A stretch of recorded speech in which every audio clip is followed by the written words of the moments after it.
sir. Mr. Stollenwerk. Thank you, Mr. Chairman. My name and members of the council. My name is Mike Stollenwerk. I'm a co-founder of OpenCarry.org, an online internet community of gun owners. We have a little over 8,000 registered members. At your hands, you should have this PowerPoint presentation. It looks like this, and I just wanted to run over a few things. First, thank you very much for moving out on this issue smartly and taking some immediate action.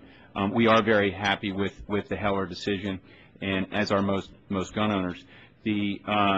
What I'd like to do today is just review some of the basic benchmarks of state gun laws around the country, and then, as the presentation is captioned, suggest you simply pretty much adopt the mainstream view and provide equal gun rights for D.C. residents and visitors, because it is about time. Then finally, a couple suggestions, in particular that you get rid of the semi-automatic handgun ban that's resident in your regulations. Basically, possession around the country, there are very few controls at all. It's a constitutionally protected item. Folks can own them, keep them without registration or training.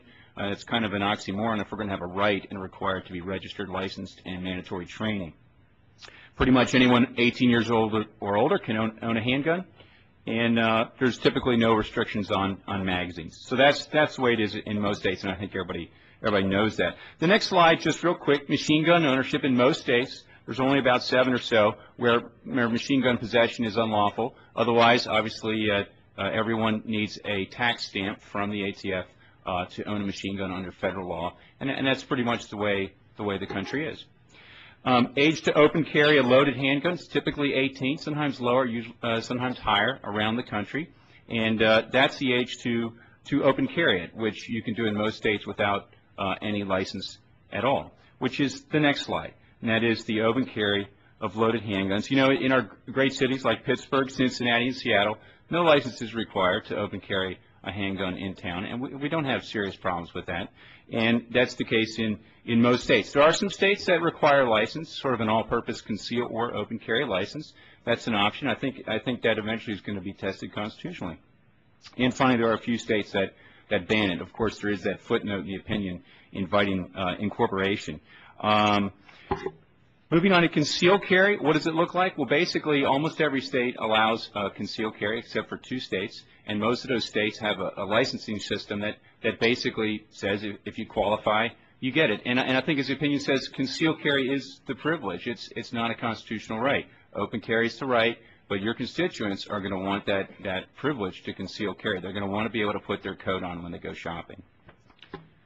Then finally, we talked about transfers of guns. I know a lot of people think there should be strict controls on transfers, but the lay of the land across the United States is there is no regulation of private citizens periodically having an occasional sale or purchase of handguns, and that's the same in pretty much all of our states and cities.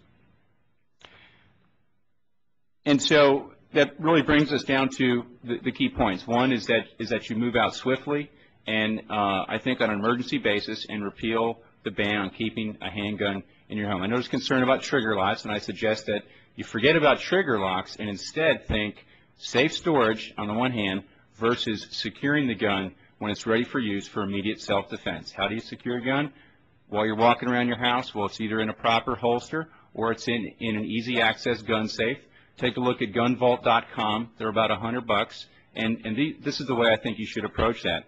On the ordinary garden variety semi-automatic pistol, I have a chart here showing that Americans prefer these 3-to-1. At the end of the day, this is the all-American handgun, and I would recommend that you do adjust your regulations and allow people to own a semi-automatic handgun, which is almost universal throughout our country. Thank you.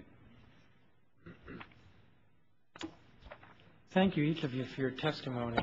And Mr. Stollenwerk, I appreciate this is helpful in understanding the law in other jurisdictions.